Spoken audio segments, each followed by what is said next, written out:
तत्काल सेवा जोगाई देबारे केबे भी कार्पण्यता प्रकाश करि नाहंती आम संगठन सभ्य और सभ्यागण।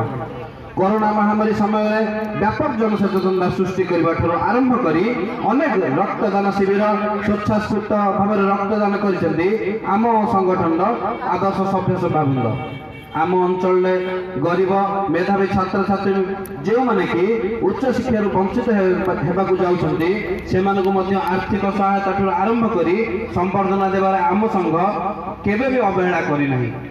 रेडक्रॉस प्रतिष्ठाता हेनरी डोनाल्ड कहते 3टी लक्ष्य यथा स्वास्थ्य सेवा और विश्व बंधुता हेल्थ सर्विस फ्रेंडशिप मंत्र अभिमंत्रित होई आम संगठन आज एक सुस्थ और निरामय समाज गठन संकल्प नेबाठू आरंभ करी मानव सेवा ही माधव सेवार मग्न रही परस्पर मध्य बंधुता भाव उद्योग करने सहित सतचेष्टित आंतर्जातीय विवाह करी बाछंद थिबा व्यक्ति महाप्रलय तांकर शव सत्कार करी आम संगठन समाज में एक अनन्य उदाहरण सृष्टि करछंती।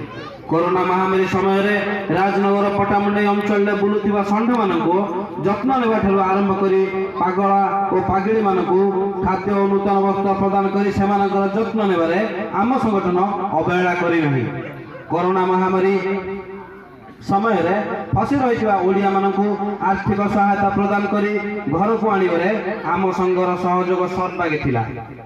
परिवेश सुरक्षा जीवन रक्षा मंत्रर दीक्षित होई आम संगठन व्यापक वृक्षरोपण करने सहित सेगुड़िकर जत्न नहीं अभियान चालू रखी। आम संगठन केवल राजनगर पटामुंडे सीमित न रही सुदूर बांग्लोर और हैदराबाद चिकित्साधीन कर्कट पीड़ित शिशु को आर्थिक सहयोग हाथ बढ़ावा सहित कार्पण्यता प्रकाश करना।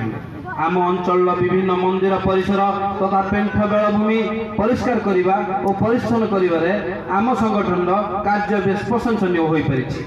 आम देशर राजधानी नुआ दिल्ली रे आंदोलनात्मक नागरिकता संशोधन विरोधी मानकु आर्थिक और मानसिक सहयोग पहुंचाइबा आम संगठन दिल्ली बासिंदा प्रिय भजन हो पारिछि। माँ सारण अपार करुणा कृपा और आशीर्वाद को पाथाय करी कौन व्यक्तिगत अभिलाष ठार दूर रही आम संगठन समाज संस्कार कार्य में अग्रसर रही अन्य उदाहरण सृष्टि कर मात्र संदेह नहीं। आज प्रथम